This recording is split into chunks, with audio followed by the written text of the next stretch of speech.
கர்த்தர் நல்லவர், கர்த்தர் நல்லவர், கர்த்தர் நல்லவர். இந்த நாளிலும் கர்த்தருடைய வார்த்தைக்கு ஆதாரமாக 1 ராஜாக்களின் புஸ்தகம் 4ஆம் அதிகாரம் 25ஆம் வசனத்தை உங்களுக்காக நான் வாசிக்கிறேன். 1 ராஜாக்களின் புஸ்தகம் 4ஆம் அதிகாரம் 25ஆம் வசனம். சாலமோனுடைய நாளெல்லாம் தான் துவக்கி பெயர்செபா மட்டும் யூதாவும் இஸ்ரவேலும் அவரவர் தங்கள் தங்கள் திராட்சை செடியின் நிழலிலும் தங்கள் தங்கள் அத்தி மரத்தின் நிழலிலும் சுகமாய் குடியிருந்தார்கள். மீண்டும் வாசிக்கிறேன். 1 ராஜாக்கள் 4:25. சாலமோனுடைய நாளெல்லாம் தான் துவக்கி பெயர்செபா மட்டும் யூதாவும் இஸ்ரவேலும் அவரவர் தங்கள் தங்கள் திராட்சை செடியின் நிழலிலும் தங்கள் தங்கள் அத்திமரத்தின் நிழலிலும் சுகமாய் குடியிருந்தார்கள். ஹல்லேலூயா. இந்த மாதம் முழுவதும் நாம் இந்த திராட்சை குறித்ததான ஒவ்வொரு பகுதிகளாய் ஒரு திராட்சை செடியின் பாகங்களை குறித்து நாம் சத்தியங்களை அறிந்து கொண்டு வருகிறோம். அந்த வரிசையிலே இன்றைக்கு ஆண்டவர் நமக்கு கற்பிக்க போகிறதான ஒரு காரியம் திராட்சை செடியின் நிழல் என்கிறதான தலைப்பு. திராட்சை செடியின் நிழல். திராட்சை செடியின் நிழல். திராட்சை செடியிலே ஒரு நிழல் உண்டாகுமா என்று சொல்லி பார்க்கும்போது எல்லா செடிகளுக்கும் ஆண்டவர் ஒரு நிழலை வைத்திருக்கிறார் என்பது நமக்கு விளங்கும். திராட்சை செடிகளை அல்லது கொடிகளை நாம் பார்க்கும் பொழுது அந்த திராட்சை செடியிலிருந்து அந்த கொடியானது என்ன செய்யும்? படர்ந்து போகும். படர்ந்து அந்த கொடியிலே தான் அந்த கனி பூ பூத்து அந்த காய் காய்த்து அதிலே பழுத்த பழங்கள் உண்டாகிறதை நாம் பார்க்கும். சமீபத்திலே நம்முடைய செய்தியிலே யூடியூப்ல நான் பார்க்கும்போது அந்த திராட்சை குலைகள் அந்த மழை நிமித்தமாக அதிலேயே அழுகி போகிறதும் காரியங்களை அதிலே காண்பித்தார். அப்பொழுது பார்க்கும்போது அந்த தோட்டம் முழுவதுமாக அந்த திராட்சை குலைகள், இந்த பன்னீர் திராட்சை என்று சொல்வார்களே அந்த திராட்சைகள் அழகாக இருக்கிறது அதை பார்க்கும்போது. அப்போ அதை இப்போ இந்த மாதம் நாம் இந்த தலைப்பை தியானிக்கும் போது அந்த காரியத்தை நான் கொஞ்சம் உற்று கவனித்தேன். அப்பொழுது அதை பார்க்கும்போது அந்த கொடிகளுக்கு நல்ல பழந்திருக்கும்படியாக கம்புகளை நட்டு அது நல்ல மேலே அந்த கம்பெல்ல கட்டி அதன் மேலே அந்த கொடியானது படர்ந்து போய் அதிலிருந்து கீழே அந்த திராட்சை குலைகள் தொங்குகிறதை காண்பித்தான். ரொம்ப அருமையாக இருந்தது. நம்ம நாட்டில தமிழ்நாட்டிலே அப்படிப்பட்ட ஒரு காரியத்தை காண்பித்த போது ரொம்ப சந்தோஷமா இருந்தது. அப்போ அந்த தோட்டம் முழுவதும் அந்த கொடிகள் என்ன செய்கிறது? அந்த கம்பிலே படர்ந்து அந்த மேலே அவர்கள் போட்டிருக்கிற அந்த கம்புகளிலே அது படர்ந்து போகிறது. படர்ந்து போகும்போது அதுக்கு கீழே ஒரு ஆள் உட்கார்ந்து அந்த நிழல்ல இருக்கலாம். அதை நான் தியானித்துக் கொண்டிருக்கும் போது இன்றைக்கு ஆண்டவர் இந்த வார்த்தையை கொடுத்த போது அந்த காரியம் எனக்கு ஞாபகத்தில் வந்தது. ஒரு திராட்சை செடியின் நிழல்ல கூட இருக்க முடியுமா அப்படின்னு சொன்னா அங்கேயும் ஆண்டவர் நிழலை வைத்திருக்கார்.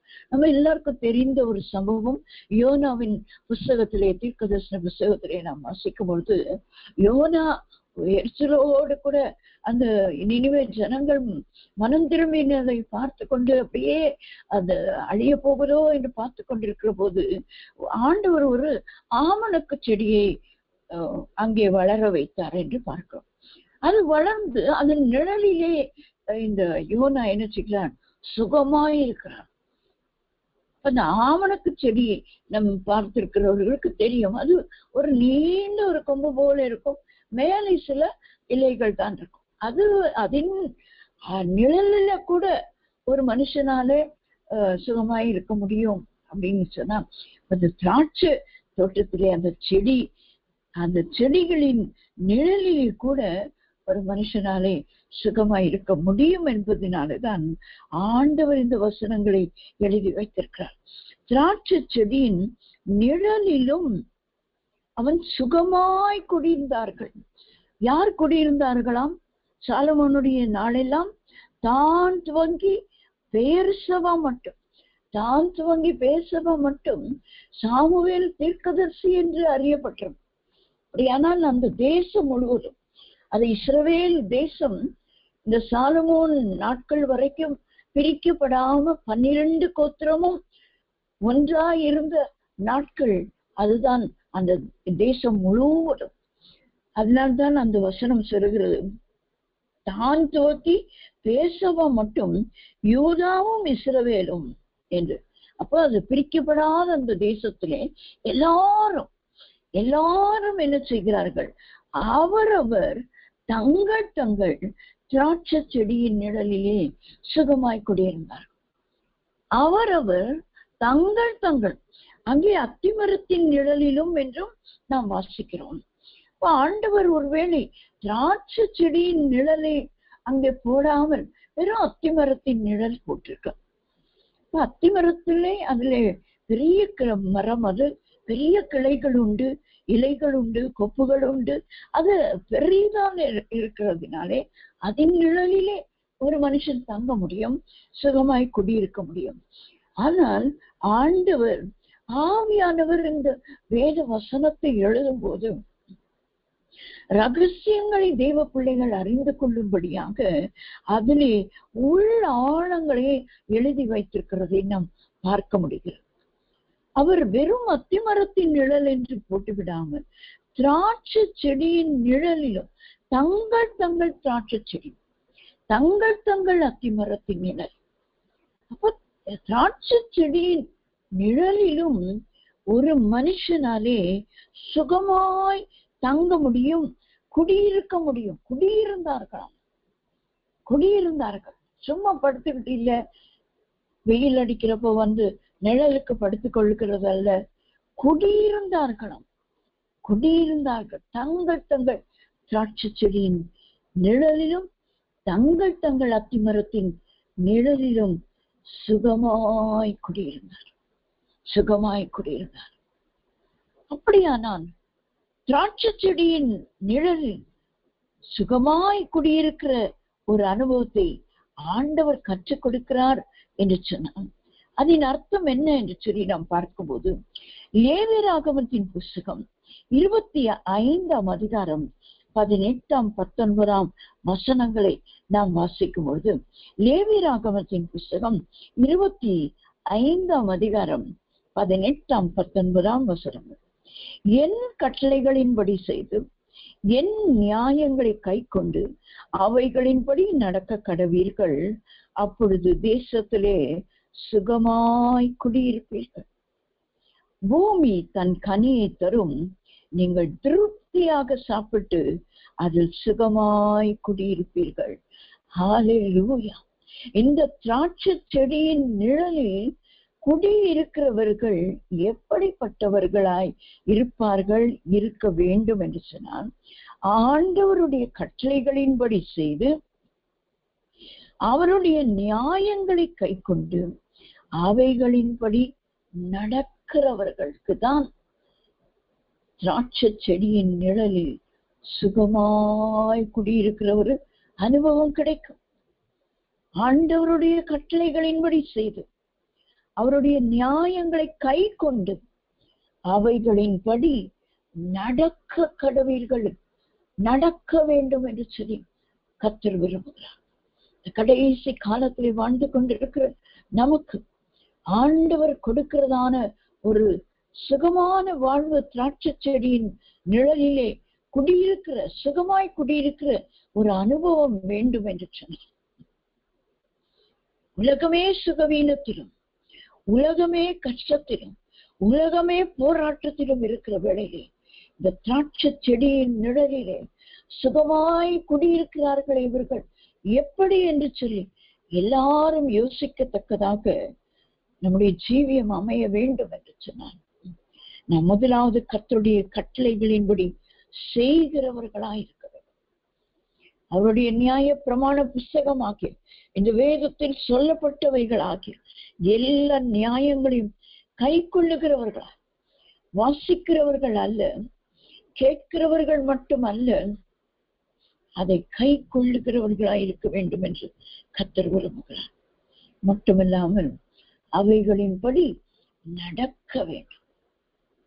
இயேசுவானவரை குறித்து லூக்கா அப்போஸ்தலருடைய நடபடிகளை எழுதும் போது முதல் அதிகாரத்திலே எழுதுகிறார், இயேசுவானவர் செய்யவும் உபதேசிக்கவும், இயேசுவானவர் செய்யவும் உபதேசிக்கவும் தொடங்கின முதல் பிரபந்தத்தை உமக்கு தியோப்பிலுவே உமக்கு எழுதினேன். அதுதான் லூக்கா எழுதினதான அந்த சுவிசேஷம், அவர் எழுதின முதல் புஸ்தகம்.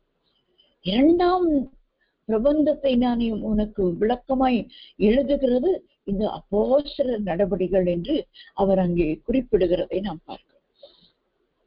அங்கே இயேசுவானவரை குறித்து சொல்லும் போது அவர் சொல்லுகிறார், அவர் செய்யவும் உபதேசிக்கவும். உங்களுக்கு நான் உபதேசித்துக் கொண்டிருந்தான், நான் செய்யாததை என்ன செய்யக்கூடாது, உங்களுக்கு சொல்லக்கூடாது. அதுதான் ஆண்டவர் விரும்புகிற உபதேசம், ஆண்டவர் கொடுக்கிற ஒரு பிரசங்க காரியம் என்று சொன்னான். நான் அதை கை கொள்ளுகிறவளா இருந்தால் மட்டுமே தான் அதை நான் உங்களுக்கு சொல்ல வேண்டும். இல்லையா நான் நியாய தீர்ப்பு நாளிலே ஆண்டவர் என்னை நியாயம் தீர்ப்பார். நாம் சொல்லுகிற ஒவ்வொரு வார்த்தைகளுக்கும் நாம் கணக்கோப்பு வைக்க வேண்டும் என்று சொன்னான். இன்றைக்கு உங்களுக்கு பிரசங்கித்துக் கொண்டிருக்கிறேன், நான் எத்தனை வார்த்தைகளை சொல்லிக் கொண்டிருக்கிறேன், அத்தனை வார்த்தைகளுக்கும் நான் ஆண்டவருக்கு கணக்கோப்பு வைக்க வேண்டும். எவ்வளவு பயங்கரம்!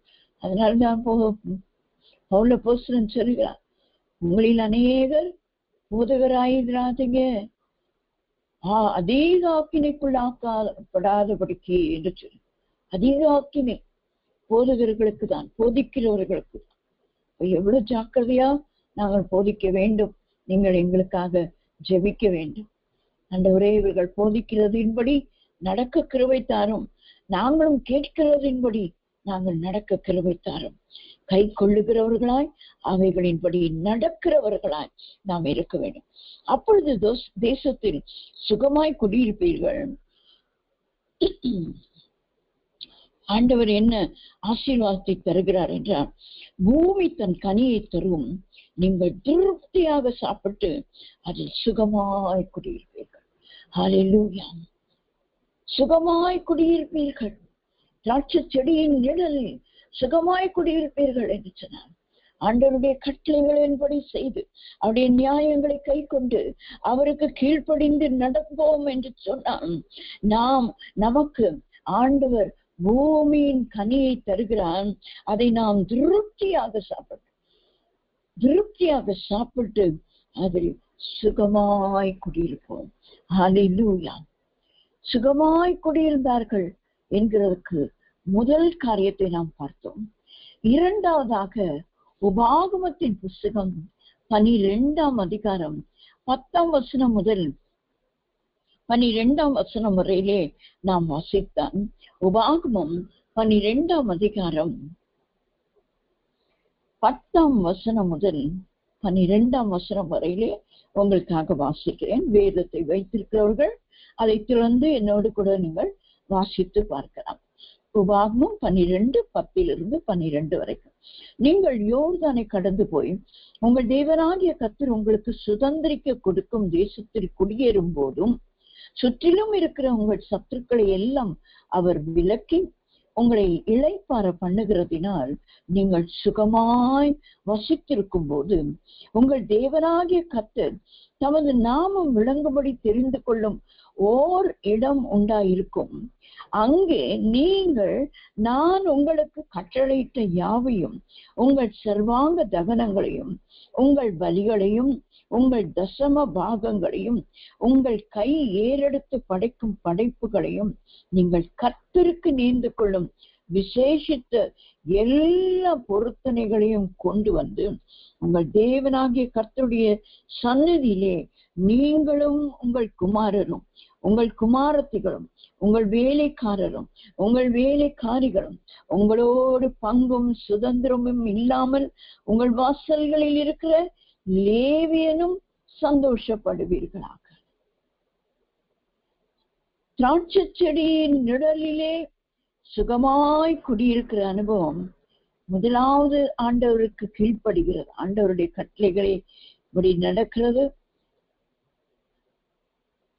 கை கொண்டு நடக்கும்போது பூமி தன் கனியையும் தரும். அப்பொழுது நாம் திருப்தியாக சாப்பிட்டு சுகமாய் குடியிருக்கும். இரண்டாவதாக, சுகமாய் குடியிருக்கிற தேசத்திலே ஆண்டவர் குறிக்கிற ஒரு இடம், அங்கே நம்முடைய பலிகளை நாம் செலுத்த வேண்டுமா?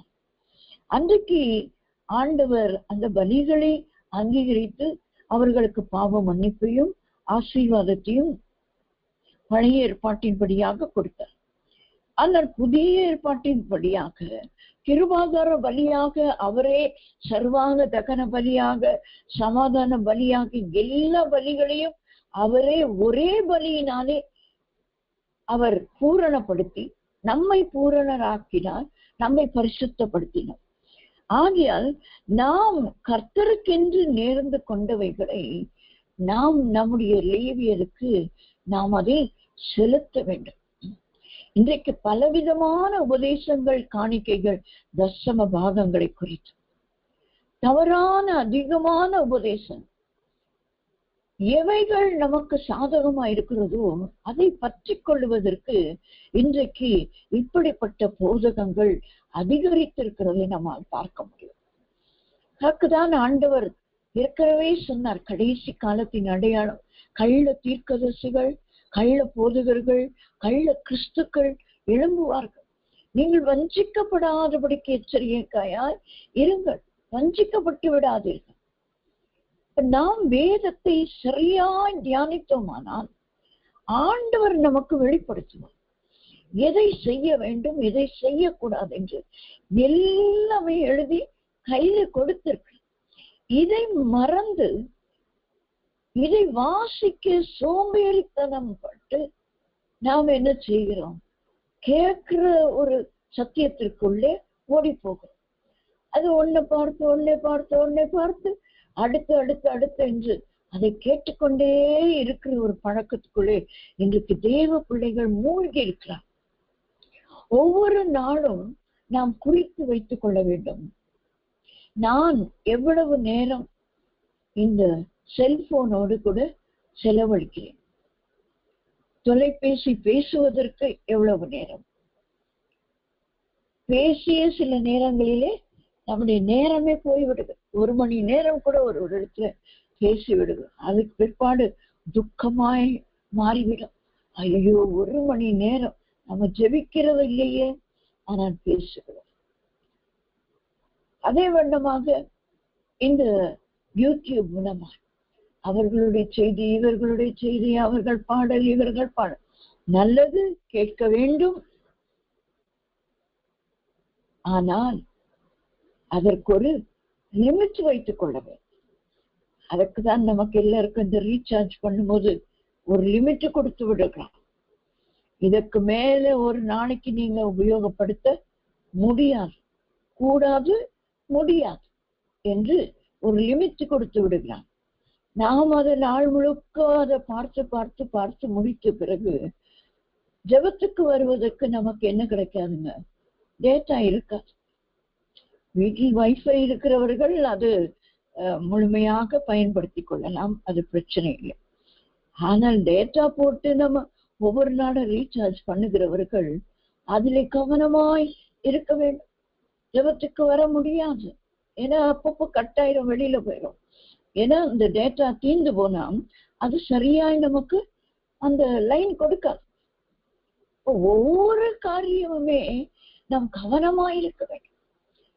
இன்றைக்கு நானும் யூடியூப் பார்க்கிறவள், பாடல் கேட்கிறவள், பிரசங்கங்களும் நிறைய பிரசங்கம் கேட்கிறவன்.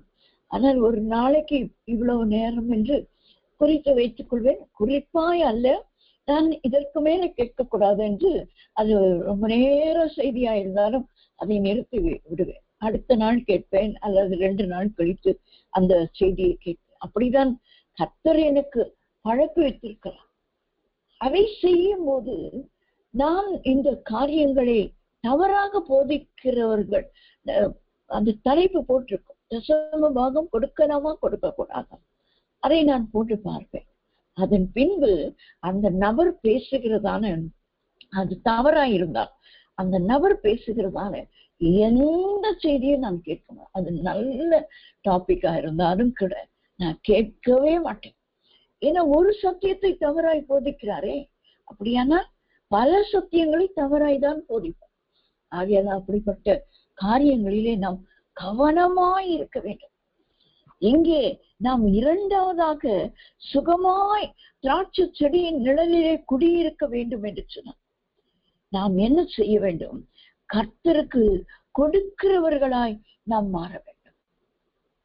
இன்றைக்கு தசம பாகம் கொடுக்கிறவர்கள் இல்லை சபைகளிலே. காணிக்கையும் அதை எண்ணி போடுகிற பழக்கமாய் மாறிவிட்டது. நாம காணிக்க கொடுத்துதான் இந்த பாஸ்டர் கார்ல போறாரு, நாம காணிக்க கொடுத்துதான் இந்த பாஸ்டர் வீடு கட்டிட்டாரு. கட்டட்டும். ஆண்டவர் என்ன சொல்லியிருக்கிறார் இந்த வசனத்துல? உங்களோடு பங்கும் சுதந்திரமும் இல்லாமல் உங்கள் வாசல்களில் இருக்கிற லேவியனுடன் சந்தோஷப்படுங்கள். என்ன ஒரு வார்த்தை பாருங்க. உங்களுக்கு பங்கு கொடுத்தது போல லேவியனுக்கு தான் கொடுக்கல. யூதா கோத்திரம் இருக்கிறதா, அங்கே ஒரு லேவியனுக்கு அந்த பகுதியிலே கொஞ்சம் கொடுங்க. அப்படிதான் ஆண்டவர் கொடுத்தார்.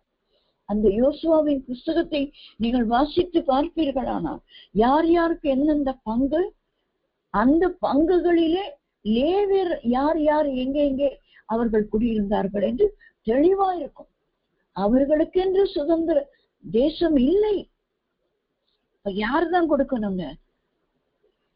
எல்லா கோத்திரத்தாரும் கொடுத்தாதான் லேவி கோத்திரம் மேலே வரும். லேவி கோத்திரத்தாருக்கு கொடுக்கிறது, லேவி கோத்திரத்தார் ஆரோன் என்கிற ஆசாரியனுக்கு கொடுக்க வேண்டும். ஆரோன் அதை தேவனுக்கு படைக்கும் போது தேவனிடத்திலிருந்து ஆரோனுக்கு, ஆரோனிடத்திலிருந்து லேவியருக்கு, லேவியரிடத்திலிருந்து எல்லா ஜனங்களுக்கும் அந்த ஆசீர்வாதம் வழிந்தோடும். ஆகையால் தான் நம் சங்கீதத்திலே வாசிக்கிறோம், ஆரோனின் சிரசிலே ஊற்றப்பட்ட தைலம் என்ன செய்கிறது? அவன் தாடியிலே வழிகிறது, அவன் வஸ்திரத்திலே வழிகிறது, அங்கிகளில் வழிந்து அது வழிந்தோடி கொண்டிருக்கு. ஏன்? அந்த ஆசீர்வாதம், அந்த அபிஷேகம், ஆரோனுக்கு கொடுக்கப்பட்ட அந்த அபிஷேகத்தின் நிமித்தம் ஆரோனுக்கு லேவியர்கள் தங்கள் தசமபாகம் அவர்களுக்கு கிடைச்சதே மற்ற கோத்திரத்தார் கொடுத்த தசமபாகம் தான். ஆனால் அதில் தசம பாகத்தை அவர்கள் என்ன செய்தாங்க? ஆசாரியர்களுக்கு கொடுத்தார். லேவியர் ஆசாரியர் கொடுத்தான். ஆசாரியர் தேவனுக்கு படைத்தான். அதை ஆண்டவர் என்ன செய்தார்? அங்கீகரித்து அந்த ஆசீர்வாதம் தேவ ஜனங்களுக்கு ஓடோடி வரும்படியா செய்தார். ஆனால் நாம் கொடுக்கிற விஷயங்களில் இன்றைக்கு அதை குறித்து பேசினாலே என்ன இதை கொடுங்க கொடுங்கன்னு கேட்கிறாங்க என்று சபைகளிலும் முறுமுறுக்கிறார். ஆகிய சபைகளிலே கொடுக்கிறதை பற்றி பேசுகிறதே கிடையாது. பேச வேண்டும். ஆண்டவர் மோசேயின் இடத்துல சொல்லும் போது அவர் சொல்லுகிறார், நீ அவர்களிடத்துல காணிக்கையை கேட்டு வாங்கு. ஏன்? கொடுக்கிறவர்களுக்கு அது ஆசீர்வாதம். இன்றைக்கு கொடுக்கிறவர்கள் ஆசீர்வதிக்கப்பட்டிருக்கிறார்கள். அது கொஞ்சம் சம்பளமா இருக்கட்டும், அல்லது வெறும் பென்ஷன் வாங்குறவங்களா இருக்கட்டும், அல்லது அதிக சம்பளம் வாங்குறவங்களா இருக்கட்டும், எல்லா வகையினரும் கர்த்தருக்கு தசமபாகம் கொடுக்கிறார்கள். எனக்கு தெரியும். கொடுக்கிறவர்களுடைய வாழ்க்கையை நீங்கள் நோக்கி பாருங்கள். கர்த்தர் எப்படி அவர்களை ஆசீர்வதி உயர்ந்து அவர்களை மேல் நோக்கி பார்க்கிற அளவுக்கு கர்த்தர் வைத்திருக்கிறார். ஆகையால் நாம் கொடுக்கிறவர்களாய் மாற வேண்டும். இங்கதான் கொடுங்க, பாஸ்டருக்கு தான் கொடுங்க, சர்ச்சில கொடுங்க என்று சொல்ல மாட்டேன். கர்த்தர் உங்களுக்கு என்று ஒரு இடத்தை வைத்திருக்கிறார். அங்கே ஓர் இடம் உண்டாயிருக்கும் என்று சொல்லுகிறார். நீங்கள் அந்த கர்த்தருடைய சந்நிதியிலே அதை நீ செலுத்த வேண்டும் என்று. அப்படியானால் அதை செய்யும் போது கர்த்தர் நமக்கு என்ன கொடுக்கிறார் என்று சொல்லி அந்த 9ஆம் வசனத்தை நாம் வாசிக்கும் போது, உங்கள் தேவனாகிய கர்த்தர் உங்களுக்கு கொடுக்கும் இளைப்பாறுதலிலும் சுதந்திரத்திலும் நீங்கள் இன்னும் பிரவேசிக்கவில்லையே, பிரவேசிக்கவில்லை. ஆகையால் தான் ஆண்டவர் சொல்லுகிறார், இதை எல்லாம் நீங்க செய்யும் போது அதிலே நீங்கள் போய் சுகமாய் குடியிருப்பீர்கள். ஹல்லேலூயா. இரண்டாவது காரியம், நாம் அந்த திராட்சை செடியின் நிழலில் சுகமாய் குடியிருக்க வேண்டும் என்று சொன்னால் கர்த்தருக்கு கொடுக்கிறவர்கள். அது ஊழியக்காரருக்கு தான் கொடுக்கிறோம். ஆனால் நாம் அதை சொல்லி காட்டக்கூடாது. நான் இதை கொடுத்தேன், நான் அதை கொடுத்தேன், இதை செய்தேன், இந்த ஊழியக்காரருக்கு அதை பண்ணேன், இதை எழுதி வைத்தேன், அதை எழுதி வைத்தேன். வைங்க, உங்களுக்கு என்னென்ன ஆண்டவர் எழுதி வைத்திருக்கிறார் என்று பரலோகத்துல போய் பாருங்க. நீங்க உங்க ஒரு கிரவுண்ட் நிலத்தை எழுதி வைத்திருக்கலாம், ஆனால் பரலோகத்துக்கு போய் பாருங்க, எத்தனை கிரவுண்டு பொன்னாலான ஒரு மாளிகை ஆண்டவர் உங்களுக்கு கட்டி வைத்திருக்கிறார் என்று அங்கே போய் ருசிப்பாருங்க. அதற்கு இங்கேயே நாம் என்ன செய்யணும், அங்க பார்த்துக்கிட்டே இருக்கும்.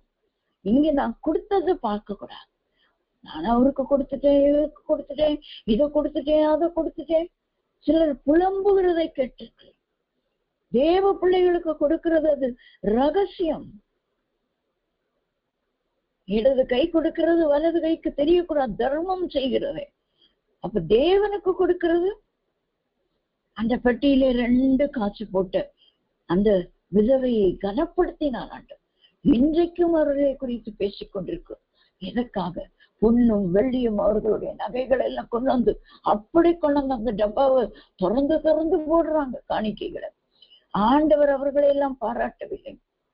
தன் ஜீவனத்துக்கு உண்டானதை அந்த ஏழை விதவை போட்டாள்.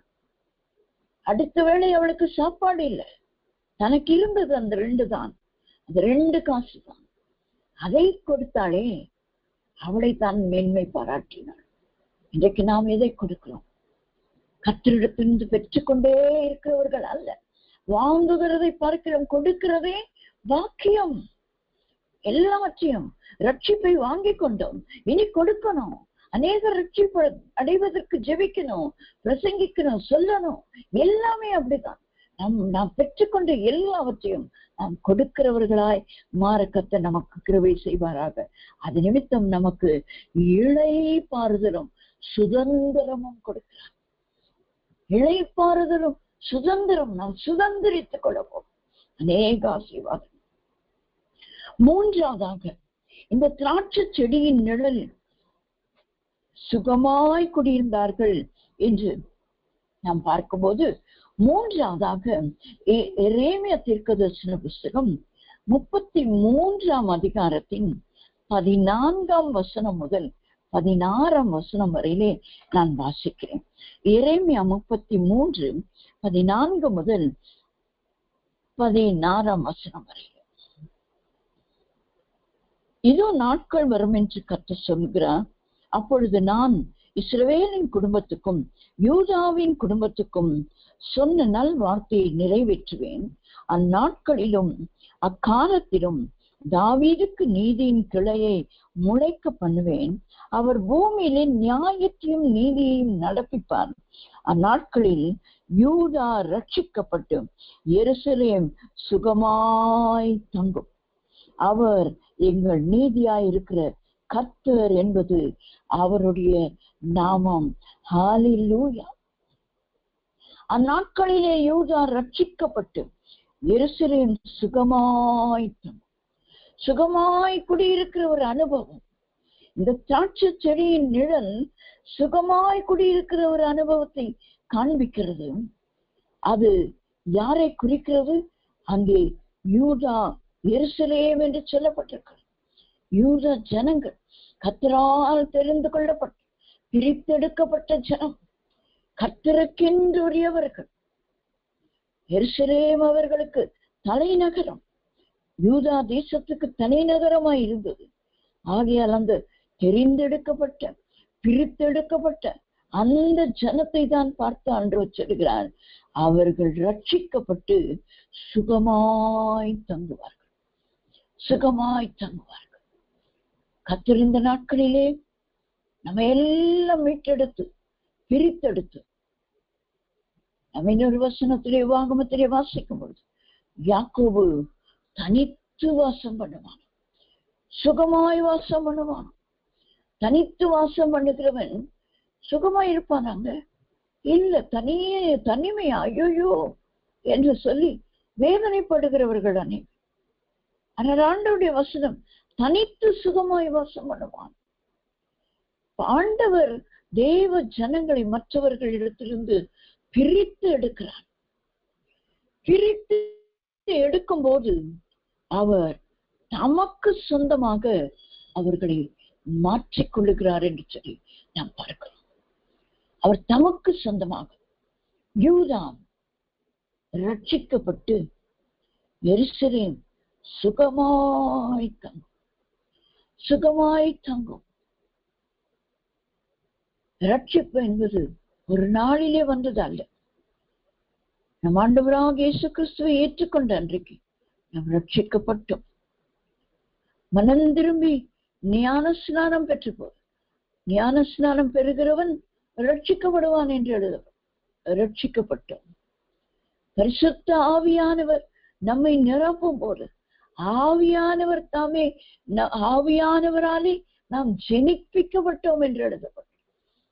மீண்டும் நாம் ரட்சிக்கப்படுகிறோம். பரிசுத்த ஆவியானவரின் முத்திரையை பெற்றுக்கொள். இப்படி ஒவ்வொரு படிகளாய் ஏறும்போது நாம் ரட்சிக்கப்பட்டு கொண்டே கடைசியிலே நாம் நம்முடைய சரீரம் ஒப்பு கொடுக்க போகிற அந்த நாள் வரைக்கும் ஒன்று நம்முடைய மரணம் அல்லது ஆண்டவராகிய இயேசு கிறிஸ்துவின் வருகை. இரண்டுக்கும் சாத்தியம் உண்டு. இந்த நாட்களில் இயேசுவின் வருகையின் நாட்களின் அடையாளங்களை நாம் பார்த்து கொண்டிருக்கிறோம். நாமும் எந்த வயதினராயிருந்தாலும் நாம் மரிப்பது நிச்சயமே. கடந்த நாட்களிலும் ஒரு நல்ல ஓல்வா பஸ், ஆந்திர பிரதேசம் நினைக்கிறேன், அந்த பகுதியிலே அப்படியே பற்றி எரிந்து ஒரு பைக் இடித்ததுனால ஏதோ ஒரு சின்ன விஷயத்தினாலே பற்றி எரிந்து 20 பேர் கருகி செத்திருக்கிறார், மறித்திருக்கிறார். எத்தனை முறை நாம் இப்படிப்பட்ட பஸ்களிலே நாம் பிரயாணப்பட்டு பண்ணியிருக்கிறோம். மரித்தவர்களில் நாம் ஒருவராய் இருந்திருக்கலாமே. அந்த மரித்தவர்களிலும் ஒரு ஆண்டவருடைய பிள்ளை இருந்திருக்கலாமே. கொஞ்சம் மாதங்களுக்கு முன்னதாக ஒரு பெரிய ஏர் கிராஷ், ஒவ்வொரு நாளும் விபத்துகளை கேள்விப்படுகிறது, பெருவெள்ளங்கள், காற்றடிக்கிறது, பல காரியங்கள் மூலமாய் தினந்தோறும் மரணங்கள். அது வயது வரம்பில்லை. வியாதிகளினால் மரணம், அதற்கும் வயது வரம்பில்லை. ஆகியால் நாம் இரண்டுக்கும் ஆயத்தமாய் இருக்க வேண்டும். நாம் ரட்சிக்கப்படுகிறது கடைசி ரட்சிப்பு. முடிவு வரையந்தம் நிலை நிற்பவனே ரட்சிக்கப்படுவான். நாம் இடையிலே தவறிவிட்டோமானால் ரட்சிப்பு இல்லை. அந்த திராட்சை செடியின் நிழலில் சுகமாய் குடியிருக்க வேண்டும் என்று சொன்னான். நாம் முடிவு வரையந்தம் ரட்சிக்கப்பட்டவர்களாயிருக்க வேண்டும். அதற்கு நாம் தனித்து வாசம் பண்ணுகிறவர்களாயிருக்க. என்ன சிஸ்டர், காஷ்மீர் மலைக்கு போய் உட்கார்ந்து விடலாமா? வேண்டாம் வேண்டாம். நாம் இருக்கிற இடங்களிலே, போராட்டத்தின் மத்தியிலே, கடல் அலைகள் அப்படியே ஏறி இறங்குகிற இடத்திலே, நம்முடைய வாழ்க்கை படகிலே உட்கார்ந்துதான் நாம் ஜெயிக்க வேண்டும். நாம் ரட்சிப்படைய வேண்டும். முடிவு பரியந்தம் நிலை நிற்க வேண்டும். ஆண்டவர் அந்த கிருபையை நமக்கு தருவார். நாம் பிரித்தெடுக்கப்பட்ட ஜனம் என்பதை எப்பொழுதும் நாம் ஞாபகத்தில் இருக்கிறோம். ரட்சண்யம் என்னும் தலை சீரா என்று எபேசியர் 6ஆம் அதிகாரத்திலே நாம் வாசிக்கிறோம். ரட்சிப்பு என்பது நமக்கு ஹெல்மெட்டுங்க. என் தலையே நான் ஞாபகமா பத்திரமாய் வைத்திருக்கிறேன். என்னுடைய மெமரியில நான் ரட்சிக்கப்பட்டவள் என்பதை எப்பொழுதும் வைத்திருப்பதற்கு தான் இந்த ரட்சண்யம் என்னும் தலை சீரா. நான் மறந்து விடக்கூடாது. நான் ரட்சிக்கப்பட்டவள் என்பதை மறந்து விடக்கூடாது. எந்த சூழ்நிலை வந்தாலும், எந்த சோதனை வந்தாலும், என்ன கடல் அலைகள் மோதினாலும் என் படகிலே நேசு இருக்கிறார் என்பதை நான் நினைவு கூறுவதற்கு தான் அந்த ரட்சண்யம் என்றும் தலை சீரம். அதை நான் ஒரு நாளும் கழற்றக்கூடாது, ஒரு நாளும் கழற்றக்கூடாது. கழற்றி வைத்து விட்டேன். ஆனால் என் ரட்சிப்பு என் தலையோடு போய்விட, என் தலையும் போகும், என் ரட்சிப்பும் போகும். ஆகையால் அதை ஞாபகத்திலே நாம் வைத்திருக்கும் போது நாம் தனித்து ஜீவன் பண்ண வேண்டும். கர்த்தருக்காய் நம்முடைய ஜீவியத்தை கர்த்தருக்காய் அர்ப்பணித்து அர்ப்பணித்து அர்ப்பணித்து பிரித்தெடுக்கப்பட்ட ஜீவியத்தை செய்யும் போது நாம் ரட்சிக்கப்பட்டு சுகமாய் குடியிருப்போம். எங்கள் நீதியாய் இருக்கிற கர்த்தர் என்பது அவருடைய நாமம்.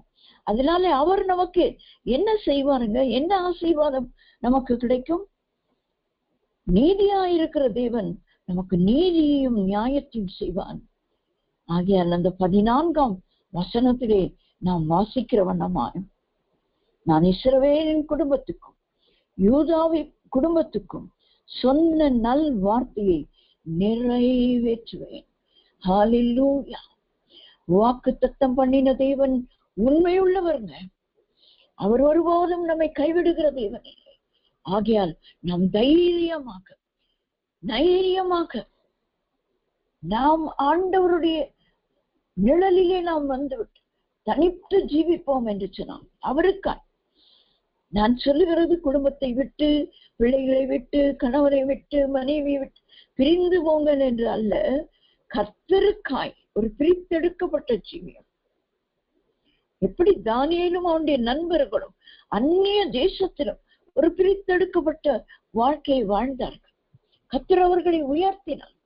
யோசேப்பும் பிரித்தெடுக்கப்பட்ட ஒரு ஜீவியம். அவன் தகப்பன் இல்லை, தாய் இல்லை, யாரும் இல்லை. அது ஒரு உயர் பதவியில் இருக்கிற ஒரு ஸ்திரீனுடைய விருப்பம். அதை அவன் எளிதாய் நிறைவேற்றி இருக்கலாம், யாருக்கு தெரியாது. ஆனால் அதை அவன் செய்யாததற்கு காரணம் கர்த்தருக்கு பயப்படுகிறவன்.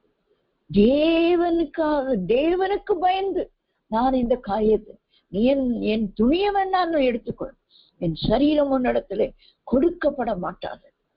சரீரத்தை பாதுகாத்து கொண்டபடியினாலே கர்த்தர் அவனை உயர் அதிகாரி. அன்றைக்கு அந்த போத்திபாரின் மனைவியெல்லாம் அவனை வணங்கியிருப்பார்கள். அந்த அளவுக்கு கர்த்தர் அவனை உயர்த்தினார். நாம் கர்த்தருக்காய் தனித்து ஜீவிக்கும் போது, பிரித்தெடுக்கப்பட்ட வாழ்க்கையை நாம் வாழும்போது யாரை குறித்தும் நாம் கவலைப்பட வேண்டாம். இவங்க என்ன சொல்லுவாங்க, அவங்க என்ன சொல்லுவாங்க, அவங்க வீட்டுக்கு ஏத்துக்குவாங்களா, அவங்க கல்யாணத்துக்கு கூப்பிடுவாங்க. யார் கூப்பிடுறாங்களோ கூப்பிடலையோ, யார் நம்மை மதிக்கிறாங்களோ மதிக்கவில்லையோ, நமக்கு கவலை இல்லை. கர்த்தர் என்னை மதித்தான் போதும். கர்த்தர் அவருக்குரிய கனத்தை எனக்கு கொடுத்தால் போதும். நான் அவரை கனப்படுத்துவேன். நான் அவருக்காய் பிரித்தெடுக்கப்பட்ட ஒரு ஜீவியத்தை செய்வேன் என்ற ஒரு வைராக்கியத்தோடு நாம் இருப்போமானால் நம்மை சுகமாய் குடியிருக்க பண்ணுகிற தேவன் என்ன செய்கிறார்? அவருடைய நல் வார்த்தைகளை நம்முடைய வாழ்க்கையிலே நிறைவேற்றுவாருங்க. சில காரியங்களுக்கு கால தாமதமாகும். அதற்காக நாம் பொறுத்திருக்கும் போது அது பெரிய ஆசீர்வாதம். அதுக்குதான் அந்த வசனம் எல்லாருக்கும் தெரியும். நெடுநாள் காத்திரு இருவைத்து இழைக்கு பண்ணி கொண்டுதான் இருக்கும். ஆனால் விரும்பினது வரும்போது ஜீவ விருட்சம், அந்த கனியை புசித்தால் நமக்கு மரணமே கிடையாது. மரணம் வரைக்கும் நமக்கு அந்த ஆசீர்வாதம் நிலைத்திருக்கும். நாம் காத்திருந்து பெற்றுக் கொள்ளுகிற ஆசீர்வாதம். அந்நாள் காத்திருந்து பெற்றுக்கொண்டான். எவ்வளவு துக்கம், எவ்வளவு பரியாசம், எவ்வளவு நிந்தை எல்லாம் இருந்த போதிலும் காத்திருந்து பெற்றுக்கொண்ட அந்த சாமுவேலை தான் முதல் பெயர்சவா மட்டும் அவனை தவிர தீர்க்கதரிசி அவனுக்கு முன்னும் இருந்ததில்லை, பின்னும் இருந்ததில்லை. எவ்வளவு பெரிய ஆசீர்வாதங்கள் இன்றைக்கு வரைக்கும். அந்த அந்நாளும் இல்லை, சாமுவேலும் இல்லை. ஆனால் சாமுவேலை குறித்து பிரசங்கித்துக் கொண்டிருக்கிறோமே, அந்த நாளை குறித்து சொல்லிக் கொண்டிருக்கிறோமே. நாம் ஏன் காத்திருக்க கூடாது? கர்த்தருக்கு காத்திருக்கிறவர்கள் புதுபலன் அடைவார்கள், ஒருபோதும் வெட்கப்பட்டு போவார்கள். அவருடைய நல் வார்த்தைகளை நம்முடைய வாழ்க்கையிலே நிறைவேற்றுகிற தேவனாயிருக்கிறார். ஹல்லேலூயா.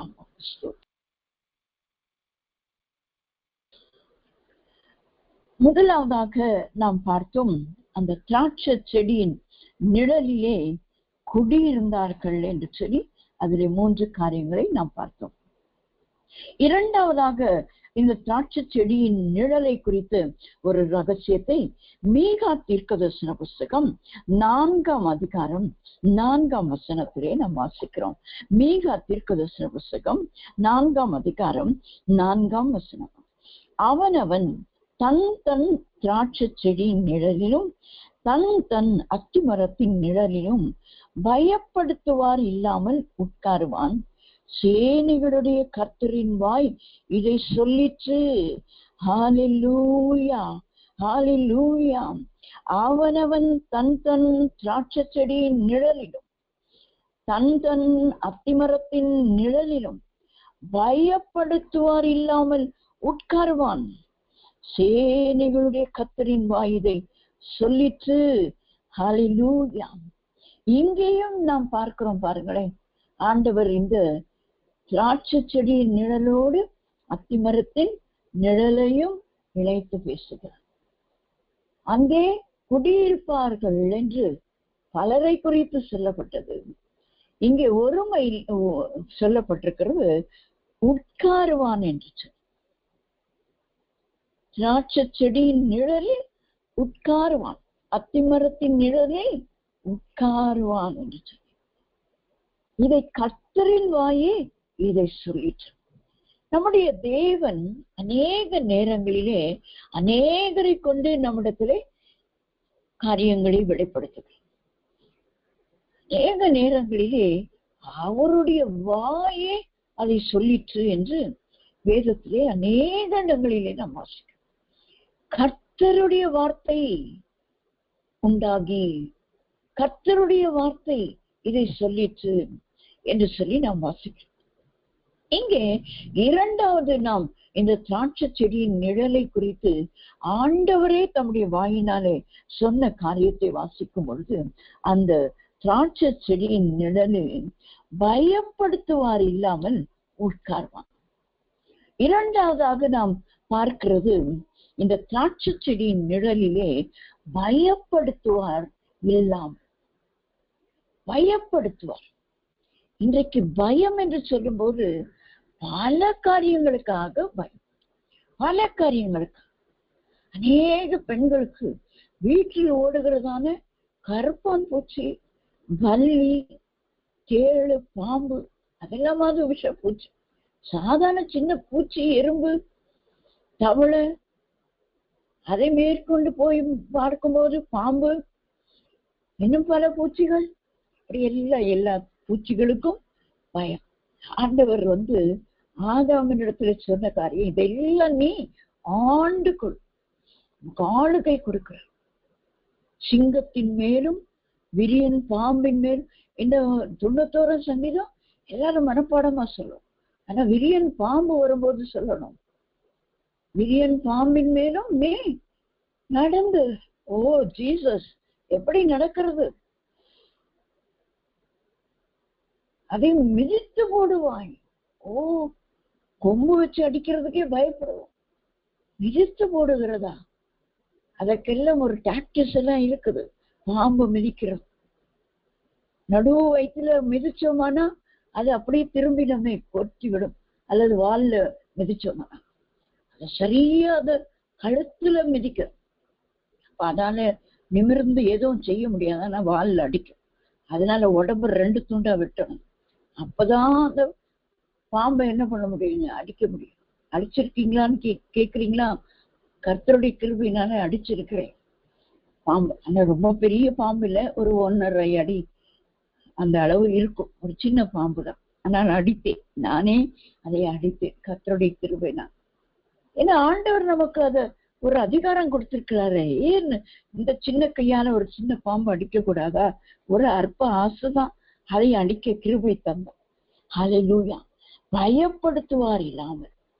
இதற்கெல்லாம் பயப்படுகிறவர்கள் மனுஷருக்கும் பயப்படுகிறார்கள். ஆனால் ஆண்டவருடைய வசனம் சொல்லுகிறது, பயப்படுகிறவர்கள் பரலோக ராஜ்யத்தை சுதந்திரிக்க முடியாது. ஆகையால் இந்த பயத்தை நாம் என்ன செய்ய வேண்டும்? புறம்பே தள்ள வேண்டும். வெளிப்படுத்தின விசேஷம் 21ஆம் அதிகாரம் 8ஆம் வசனத்திலே ஒரு பெரிய பட்டியல் கொடுக்கப்பட்டிருக்கிறது. அதிலே முதல் நபர் யார் தெரியுங்களா? பயப்படுகிறவர்களும். இரண்டாவது யார் தெரியுங்களா? அவிசுவாசிகளும். மூன்றாவது அருவருப்பானவர்களும். நான்காவது தான் கொலைபாதகர். ஐந்தாவது தான் விபச்சாரக்காரர். ஆறாவது தான் சூனியக்காரர். ஏழாவது தான் விக்கிரகாராதனைக்காரர். எட்டாவது பொய்யர் அனைவரும் இரண்டாம் மரணமாகிய அக்கினியும் கந்தகமும் எரிகிற கடலிலே பங்கு அடைவார்கள். பங்கு ஒடுக்கப்படுகிறது யாருக்கு? பயப்படுகிறவர்களுக்கு. ஆனால் ஆண்டவர் கொடுக்கிற அந்த திராட்சை செடியின் நிழலிலே நாம் எப்படி உட்காருவோமாம்? பயப்படுத்துவார் இல்லாமல். எந்த பூச்சியோ பாம்போ நம்மை பயப்படுத்தார். எந்த மனுஷனோ நம்மை பயப்படுத்துவதில்லை. பயப்படுத்துவார் இல்லாமல் உட்காருகிற ஒரு இடம் இந்த திராட்சை செடியின் நிழல். திராட்சை செடியின் நிழலிலே பயப்படுத்துவார் இல்லாமல் உட்காருவான். யார் உட்காருவான்? செப்பனியா தீர்க்கதரிசன புஸ்தகம் 3ஆம் அதிகாரம் 12ஆம் 13ஆம் வசனங்களை நான் உங்களுக்காக வாசிக்கிறேன். செப்பனியா தீர்க்கதரிசன புஸ்தகம் 3ஆம் அதிகாரம் 12ஆம் 13ஆம் வசனம். உன் நடுவில் சிறுமையும் எளிமையுமான ஜனத்தை மீதியாக வைப்பேன். அவர்கள் கர்த்தருடைய நாமத்தின் மேல் நம்பிக்கையாய் இருப்பார்கள். இஸ்ரவேலின் மீதியானவர்கள் அநியாயம் செய்வதில்லை. அவர்கள் பொய் பேசுவதும் இல்லை. வஞ்சக நாவு அவர்கள் வாயில் கண்டுபிடிக்கப்படுவதும் இல்லை. அவர்கள் தங்களை பயப்படுத்துவார் இல்லாமல் புசித்து படுத்துக் கொள்வார்கள். இங்கே படுத்துக் கொள்ளுகிறவன் திராட்சை செடியின் நிழலிலே அவன் உட்கார்வான் என்று எழுதப்பட்ட. பயப்படுத்துவார் இல்லாமல் உட்கார்வான். இங்கே ஒரு ஜனக்கூட்டத்தை குறித்து ஆண்டவர் சொல்லுகிறார். அவர்கள் பயப்படுத்துவார் இல்லாமல் படுத்துக் கொள்வார்கள். நல்ல ஒரு சுகமாய் தாங்குகிற ஒரு இடமாய் கர்த்தர் மாற்றுகிறார். யாருக்கு? சிறுமையும் எளிமையுமான மீதியான ஒரு ஜனம். சிறுமையும் எளிமையும். எல்லா காரியத்திலும் நமக்கு என்ன வேண்டுங்க? ஒரு சிறுமை. நம்மை சிறுமைப்படுத்திக் கொள்ள வேண்டும். நம்மை எளிமையாக நாம் வைத்துக் கொள்ள வேண்டும். கர்த்தருக்காக, பெருமைக்கல்ல. ஆங்கிலத்திலே ஒரு காரியம் சொல்வார்கள், pride in humility என்று. ஆனால் தாழ்மையிலே பெருமையா, தாழ்மையா இருக்கிறது போல காண்பித்து அதிலே ஒரு பெருமை. அப்படி அல்ல ஆண்டவர் விரும்புகிறது. நாம் நம்மை சிறுமைப்படுத்தும் போது, நாம் எளிமையாய் இருக்கும் போது ஆண்டவர் நம்மை மீதியான ஒரு ஜனமாய் வைத்திருக்கிறான். அவர்கள் என்ன செய்வார்களாம்? கர்த்தருடைய நாமத்தின் மேல் நம்பிக்கையா இருப்பார். நாம் அவருடைய நாமத்தின் மேல் நம்பிக்கையா இருக்கும் போது நம்மை ஒருவரும் பயப்படுத்த முடியாது. 2 தீமோத்தேயு 1:7 நாம் வாசிக்கிறோம். தேவன் நமக்கு பயமுள்ள ஆவியை கொடாமல் அன்பும் தெளிந்த புத்தியும் உள்ள ஆவியை நமக்கு தந்திருக்கிறார். ஒரு அன்பான ஆவி, ஒரு தைரியமான ஒரு ஆவி, ஒரு தெளிந்த புத்தியும் உள்ள ஆவியை தந்திருக்கிறார் என்றால் நாம் அவரிடத்தில் நம்பிக்கையா இருக்கும் போது அவர் அந்த ஆவியை கொடுக்கிறார். அப்படி நம்பிக்கையா இருக்கிறவர்கள் நாம் என்ன செய்ய வேண்டும், எப்படிப்பட்டவர்களாய் நாம் இருக்க வேண்டும் என்று சொன்னால், அவர்கள் மீதியான ஜனம் அவர்கள் அநியாயம் செய்வதில்லை. 13ஆம் வசனம். அவர்கள் பொய் பேசுவதில்லை. 3வது, வஞ்சக நாவு அவர்கள் வாயில் கண்டுபிடிக்கப்படுவதும். கண்டே பிடிக்க முடியாதுங்க. வஞ்சகமாய் பேசுறாங்க என்பதை கண்டுபிடிக்க முடியாத அளவுக்கு வஞ்சகமாய் நாம் என்னுடைய வாயை உபயோகப்படுத்தக்கூடாது. பொய் பேசக்கூடாது. அநியாயம் செய்யக்கூடாது. அநியாயம் செய்கிறவன் இன்னும் அநியாயம் செய்யட்டும். அவர்களை குறித்து நமக்கு கவலை இல்லை. அவனவனுக்கு நான் அளிக்கும் பலன் என்னோடு வருது. அவங்க எனக்கு அநியாயம் செய்ததுனாலே நானும் செய்வேன் என்று அல்ல. தேவ பிள்ளைகள் நம் மீதியான ஜனம் சிறுமையும் எளிமையுமானவர்கள் கர்த்தரை நம்பிக்கொண்டிருக்கிறபடினாலே கர்த்தர் நமக்கு கொடுக்கிற ஒரு பெருத்த ஆசீர்வாதம். நம்மை யாரும் பயப்படுத்த முடியாது. நாம் சுகமாய் படுத்துக் கொள்ளுவோம். ஆகையால் நம்முடைய வாயிலே அநியாயம் காணப்படக்கூடாது, பொய் காணப்படக்கூடாது, வஞ்சக நாவும் காணப்படக்கூடாது. அப்படிப்பட்ட ஜனத்தை தான் ஆண்டவர் பயப்படுத்துவார் இல்லாமல் அடுத்துக் கொள்ள கிருபை தருகிறவராயிருக்கிறார். இரண்டாவதாக, பயப்படுத்துவார் இல்லாமல் உட்கார்வான் அந்த திராட்சை செடியின் நிழலிலே என்று சொல்லி பார்க்கும் பொழுது எரேமியா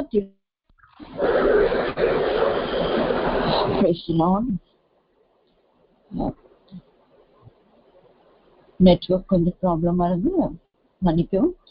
நம் அந்த எரேமியா 23:3-4 வசனங்களை நாம் வாசிக்கும் பொழுது ஆண்டவர் மீதியா இருக்கிறவர்களை துரத்தி இருக்கிற பல தேசங்களிலிருந்து திரும்பி அவைகளின் தொழுவங்களுக்கு கொண்டு வருவார். இந்த மாதம் முழுவதும் நாம் சிறையிருப்பின் விடுதலைக்காய் ஜெபிக்கிற ஒரு மாதமாய் நம்முடைய இயேசுவின் வல்லமை ஊழியத்தில் இருக்கிறது. அதை நாம் செய்து கொண்டு வருகிறோம். ஏன்? ஆண்டவர் நம் ஒவ்வொருவரின் வாழ்க்கையிலும் பல சிறையிருப்புகளில் இருந்து விடுதலை கொடுக்க வேண்டும் என்றுதான ஒரு ஏக்கத்தை ஒருவருக்கு கொடுத்தபடினான். ஆகையால் நாம் எல்லாரும் அதற்காய் ஒவ்வொரு நாளும் போராடி ஜெபித்துக் கொண்டிருக்கிறோம். காலையிலும் ஜெபிக்கிறோம், மாலையிலும் இரவுக்கு இரவு ஜெபத்திலும் நாம் ஜெபித்துக் கொண்டிருக்கிறோம். ஆண்டவர் சொல்லுகிறார், பயப்படுத்துவார் இல்லாமல் படுத்துக் கொள்ளுகிற ஒரு அனுபவத்தை எப்பொழுது ஆண்டவர் யாருக்கு கொடுக்கிறார் என்று சொன்னான், மீதியாயிருக்கிற அந்த கொஞ்ச ஜனம் அது சிதறடிக்கப்பட்டு இருக்கிறது போல இங்கும் அங்கும் அலைந்து திரிந்து கொண்டிருக்கிறவர்கள் ஆண்டவர் அவைகளின் தொழுவங்களுக்கு கொண்டு வருவேன் என்று சொல்கிறார். கொண்டு வருகிறார். கொண்டு வரும்போது ஆண்டவர் அவைகளை பழுதி பெருகவும் செய்கிறார். அவைகளை மேய்க்கிறவர்களையும் அவைகளின் மேல் ஏற்படுத்துவேன் என்று சொல். எத்தனை ஆசீர்வாதங்களை கர்த்தர் கொடுக்கிறார் பாருங்களேன், எத்தனை ஆசீர்வாதங்கள். நாம் மீதியான சிறுமையும் எளிமையுமான ஜனம்தான், கொஞ்சம் பேர் தான். நம்மையே என்ன செய்திருக்கிறாங்க, சிதறடிக்கப்பட்டவர்களை போல எங்கும் அங்கும் அலைந்து திரிகிறவர்களை போல அநேக நேரங்களிலே நாம் காணப்படுகிறோம். ஆனால் ஆண்டவர் என்ன செய்கிறாராம், எல்லாரையும் மீண்டும் அந்த தொழுவத்துக்குள்ளே கூட்டி சேர்க்கிற தேவனாயிருக்கிறார். ஹல்லேலூயா. இயேசுவின் வல்லமை ஊழியத்திலும் அநேக நேரங்களிலே இத்தனை வருடங்களாய் இருந்தவர்கள் சிலர் அப்படியே சிதறடிக்கப்பட்டிருக்கிறார். சிதறடிக்கப்பட்ட ஆடுகளை, காணாமற் போன ஆடுகளை ஆண்டவர் கண்டுபிடித்து இந்த தொழுவத்துக்குள்ளே கொண்டு வர போகிறார். அவைகளின் தொழுவங்களுக்கு கொண்டு வருவேன் என்று சொல்லுகிறார். ஆகிய மீண்டும் அப்படிப்பட்டதான ஒரு கிருபையின் நாட்களுக்குள்ளாக நாம் வரப்போகிறோம். இந்த தொழுவத்துக்குள்ளே, இந்த இயேசுவின் வல்லமை ஊழியத்திற்குள்ளே தொலைந்து போன ஆடுகளை போல பல காரணங்கள் சொல்லி, பல காரியங்கள் சொல்லி, பல நபர்களை குறித்து சொல்லி, பல விதமான காரியங்களினாலே தொலைந்து போய் அலைந்து திரிந்து கொண்டிருக்கிறதான ஒவ்வொருவரையும் இந்த தொழுவத்துக்குள்ளே கொண்டு வர போகிறார். கொண்டு வந்து அவைகள் பலுகி பெருகும். இயேசுவின் வல்லமை ஊழியம் வருகிற நாட்களிலே பலுகி பெருக போகிறோம். இந்த திராட்சை செடியின் நிழல் கொடுக்கிறதான பயப்படுத்துவார் இல்லாமல் உட்கார்வான் என்ற வார்த்தையின் 2வது பகுதியிலே நாம் பார்க்கிறோம். அவர்கள் பயப்படுத்துவார் இல்லாமல் ஒரு மேய்ப்பனையும் ஆண்டவர் கொடுத்து அந்த அவைகளை மேய்த்து பயப்படுவதும் இல்லை, கலங்குவதும் இல்லை, இனி காணாமற் போவதும் இல்லை.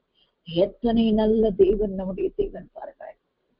இனி பயப்படுத்துவார் இல்லை, கலங்குவதும் இல்லை, காணப்படாமற் போவதும் இல்லை.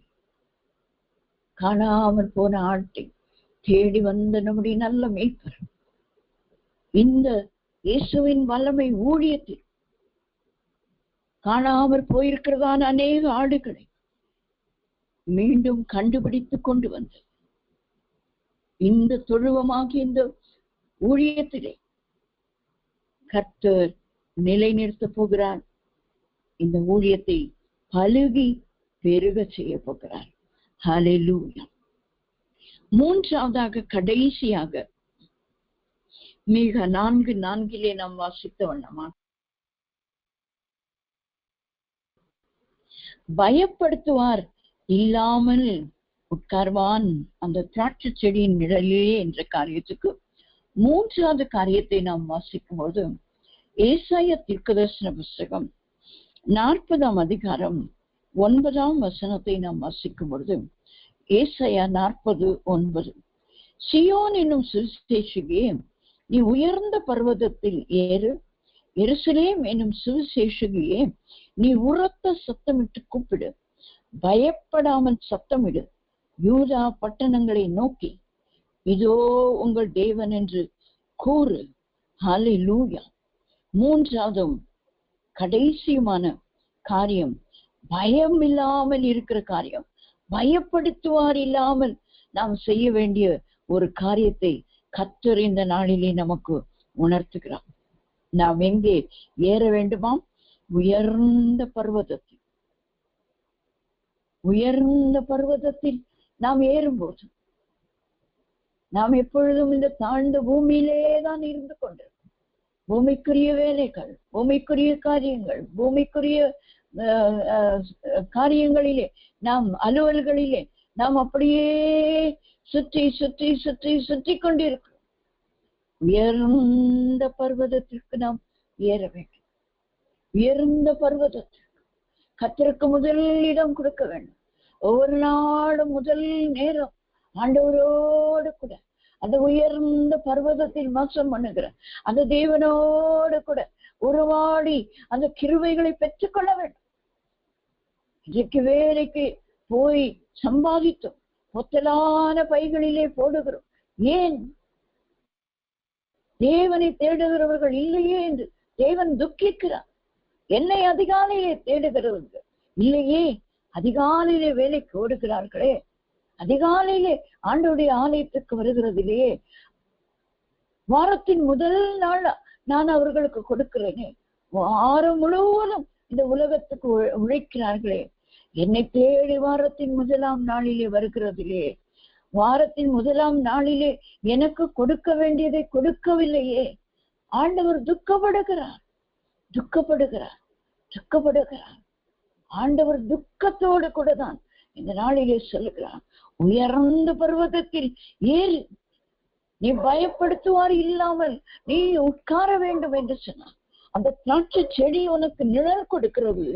ஆதலால் அந்த நிழலிலே இந்த யோனா அப்படியே அந்த அமனுக்கு நிழலிலே சுகித்திருந்தது போல இருக்க வேண்டும் என்று நினைத்து கொண்டிருக்கிறாயோ, ஆண்டவர் இன்றைக்கு எச்சரிக்கிறான், உயர்ந்த பர்வதத்தில் ஏறு. இரண்டாவது ஆண்டவர் சொல்கிறார், நீ சத்தமிட்டு கூப்பிடு, பயப்படாமல் சத்தமிட்டு யூதா பட்டணங்களை நோக்கி இதோ உங்கள் தேவன் என்று கூறு. எத்தனை பேர் கர்த்தருக்காக எழும்ப ஆயத்தமாயிருக்கும். ஆண்டவர் கேட்கிறார், யாரை நான் அனுப்புவேன்? யார் எமது காரியமாய் போவார்? யாரை நான் அனுப்புவேன்? யார் எமது காரியமாய் போவார் என்று ஆண்டவர் துக்கத்தோடு இந்த நாளிலே தேவ சமூகத்திலே வந்திருக்கிற நம்மை பார்த்து ஆண்டவர் கேட்கிறார், உனக்கு ஒரு உலக வேலையை நான் தான் கொடுத்தேன், ஆனால் அதிலே நீ என்னை கனப்படுத்தவில்லையே, அது நிமித்தம் நீ என்னை கனப்படுத்தவில்லையே. நீ வேலைக்கு ஓடுகிறதை தானே அதிகாலையிலும் நினைக்கிறாய். உனக்கு நல்ல படிப்பை கொடுத்தனே, நீ வாஞ்சித்த அந்த படிப்பை தானே நான் உனக்கு தந்தேன், ஆனால் அதிலே நீ என்னை கனப்படுத்தவில்லையே. நான் பிதாவானால் எனக்கு நீ கொடுக்கிற கனம் எங்கே? ஆண்டவர் கேட்கிறார், கொடுக்கிற கனம் எங்கே? திராட்சை செடியின் நிழலிலே பயப்படுத்துவார் இல்லாமல் நீ படுத்துக் கொள்ள வேண்டுமா? உயர்ந்த பர்வதத்துக்கு நீ ஏறிவாம், என் சமூகத்துக்கு நீ ஏறிவாம். நீ சத்தமிட்டு கூப்பிட்டு எல்லா ஜனங்களுக்கும் நானே தேவன் என்பதை அறிவி என்று சொல்லுகிறான். அறிவிக்க ஆயத்தமா இருக்கிறோமா? இந்த ராத்திரி வேளையிலே வந்திருக்கிற நம்ம ஒவ்வொருவருக்கும் இதை ஒரு சவாலாய் வைத்து நான் முடிக்க வாஞ்சிக்கிறேன். ஒரு திராட்சை செடியின் நிழலிலே முதலாவது நாம் பார்த்தோம் சுகமாய் குடியிருக்கிற அனுபவம். ஆண்டவருடைய வார்த்தைக்கு கீழ்ப்படிந்து அவருடைய கட்டளைகளை கீழ்ப்படிந்து நடந்து கை கொள்ளுகிறவர்களுக்கு பூமியின் கனியை ஆசீர்வாதமாக திருப்தியாக சாப்பிடுகிற ஆசீர்வாதத்தை கொடுக்கிறார். இரண்டாவது நாம் பார்த்தோம் கர்த்தருக்கு கொடுக்கிறவர்களாய் நம்முடைய லேவியரை கனப்படுத்துகிறவர்களாய் நாம் இருக்கும்போது நமக்கு சுதந்திரமும் இளைப்பாறுதலும் கர்த்தர் கொடுக்கிறார். மூன்றாவது சுகமாய் குடியிருக்கிறவர்களுக்கு ஆண்டவர் சொன்ன காரியம் நாம் ரட்சிக்கப்பட்டு சுகமாய் தங்கியிருப்போம், சுகமாய் குடியிருப்போம். அங்கே நீதியாய் இருக்கிற கர்த்தரே அவர் சொன்ன எல்லா நல் வார்த்தைகளையும் நம்முடைய வாழ்க்கையிலே நிறைவேற்றுவார். இரண்டாவதாக நாம் இந்த திராட்சை செடியின் நிழலை குறித்து நாம் பார்க்கும் பொழுது பயப்படுத்துவார் இல்லாமல் உட்காருவான் என்று எழுதப்பட்டது. பயப்படுத்துவார் இல்லாமல் நாம் சிறுமையும் எளிமையுமான மீதியான ஜனமாய் இருக்கும் போது நாம் பொய் சொல்லாமல் அநியாயம் செய்யாமல் வஞ்சகன் நாவு உடையவர்களாய் இல்லாமல் இருக்கும்போது பயப்படுத்துவார் இல்லாமல் நாம் படுத்துக் கொள்ளுவோம். இரண்டாவது நாம் பார்த்தோம் ஆடுகளில் மீதியானவர்கள் சிதறடிக்கப்பட்டிருக்கிற இடங்களில் சிதறடிக்கப்பட்டவர்கள் எல்லாம் சிறையிருப்பில் இருந்து விடுதலையாக்கி எல்லா இடத்திலிருந்தும் கூட்டி சேர்க்க போகிறார். நாம் பலுகி பெருகி கர்த்தருக்காக பயப்படாமல் கலங்காமல் காணப்படாமல் போகாதபடிக்கு எப்பொழுதும் அவருடைய சன்னிதானத்திலே காணப்பட கத்துக்கிறது. கடைசியாக அவருடைய உயர்ந்த பர்வதத்தில் ஏறி அவருடைய ஊழியத்தை செய்கிறவர்களால் நாம் மாற வேண்டும். பயப்படாமல் பயப்படுத்துவார் இல்லாமல் நாம் தைரியமாய் சுவிசேஷத்தை அறிவிக்க வேண்டும்.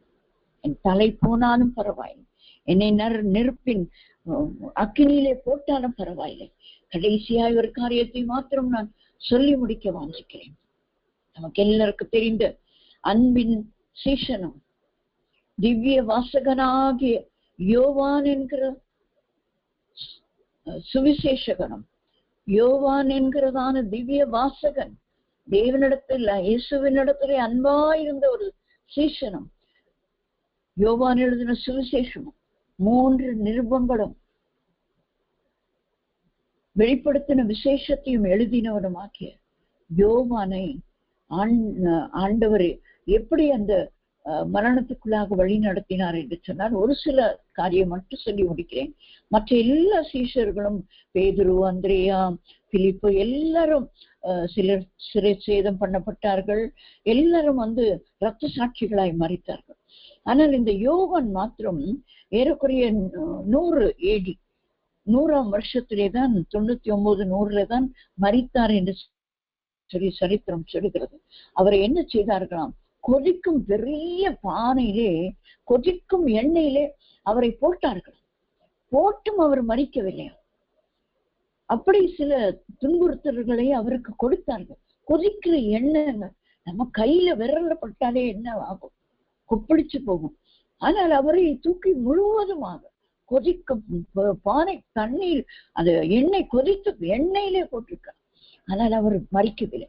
இப்படி பல விதங்களிலே அவருக்கு பாடுகளை கொடுத்தார்கள். ஒரு காரியத்திலும் மரிக்கவில்லை என்பதனாலே தான் அவரை கொண்டு போய் பத்மோ என்கிறதான தீவிலே, அது கொடுமையான தீங்கு செய்கிற மனுஷர்களை அங்கே போட்டு விடுவார்கள். அங்கே பசியிலும் தாகத்திலும் மரித்து போவார்கள். அப்படிப்பட்ட ஒரு இடத்திலே தான் கொண்டு போய் அவரை விட்டார்கள். ஆனால் அங்கே ஆண்டவர் அவருக்கு தேவ தரிசனங்களும் பரலோக தரிசனங்களையும் கொடுத்து வெளிப்படுத்தின விசேஷத்தை எழுத வைத்தார். அவர் மாத்திரம்தான் இயற்கை மரணம் எழுதினார்.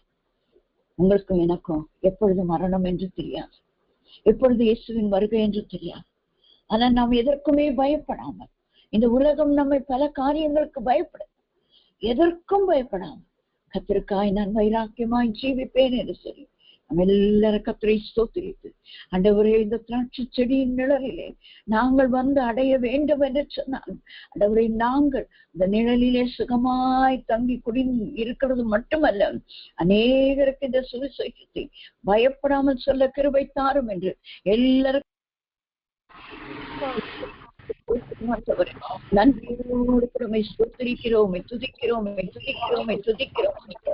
நாளிலே திராட்சை செடியின் நிழலிலே ஆண்டவரே நீர் கொடுத்த இந்த வார்த்தைகளுக்காய் நாங்கள் உம்மை ஸ்தோத்திரிக்கிறோம். உமக்கு ஸ்தோத்திரம் ஸ்தோத்திரம் ஸ்தோத்திரம் ஆண்டவரே. நன்றி அவருடைய கரம் எங்களோடு இருக்கட்டும் அப்பா.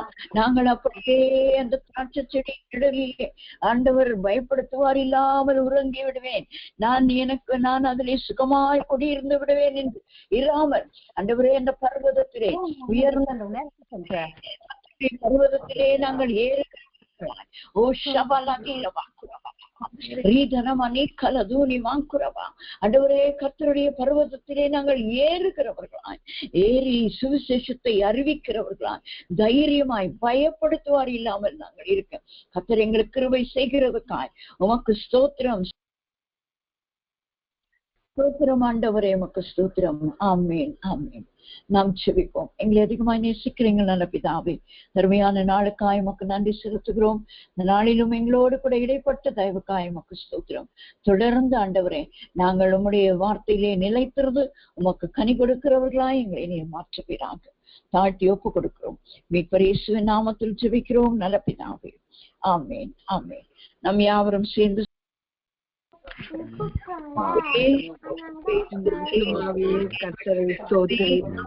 என் முழு உள்ளமே அவருடைய பரிசுத்த நாமத்தை ஸ்தோத்திரி. கர்த்தரை ஸ்தோத்திரி. கர்த்தர் செய்த சகல உபகாரங்களையும் மறவாதே. ஆமென் ஆமென்.